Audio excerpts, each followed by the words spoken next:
अच्छा उस्ताद हमेशा अपने शागिर्द को नाप तोल कर उसको परखने के बाद पहले उसकी तरबियत करता है, उसे तैयार करता है कि जो इल्म वो उसको देने वाला है उसको रिसीव करने की पोजीशन में आ जाए। बिल्कुल इस तरह से जैसे आप रेडियो या टेलीविजन का स्विच ऑन करते हैं, पहले रेडियो और टेलीविजन को आप तैयार करते हैं ट्रांसमिशन रिसीव करने के लिए, उसके बाद आप अपनी मर्जी का चैनल ट्यून इन करते हैं। इसी तरह उस्ताद अपने शागिर्द को पहले तैयार करता है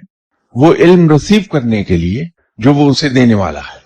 उसकी तरबियत करता है, उसको सिखाता है कि तुमने ये करना है, ये नहीं करना है, लोगों के साथ तुम्हें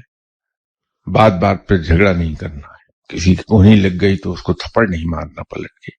गाली का जवाब मुस्कुराहट से देना सिखाता है बंदे को, खुद भूखा रह के दूसरों को खाना खिलाना सिखाता है, दूसरों की खिदमत कुछ इस अंदाज में करने की तरबियत देता है कि जिसकी खिदमत की जा रही है उसको एहसास ही ना हो कि कोई मेरी खिदमत कर गया। सब चीजें पहले वो तैयार करता है कि झूठ ना बोले, अव्वल तो किसी से वादा करे ही नहीं, अगर वादा करे तो फिर पूरा कर दे। वो अपने शागिर्द को सवाल करने से हत्तल वसा मना कर देता है। सवाल से मुराद ये नहीं कि इल्म का सवाल, हाथ न फैले उसका किसी के सामने। इसको मुख्तसर लफ्जों में वो अपने शागिर्द को पहले हेल्पफुल बनाता है, कंसिडरेट बनाता है, फोर्थ कमिंग बनाता है।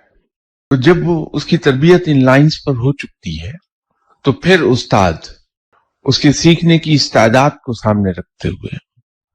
his ability to pick up things, उसको सामने रखते हुए वो मय्यद डोज में इल्म देगा, और वो इल्म देगा जिसको वो एब्जॉर्ब कर सके,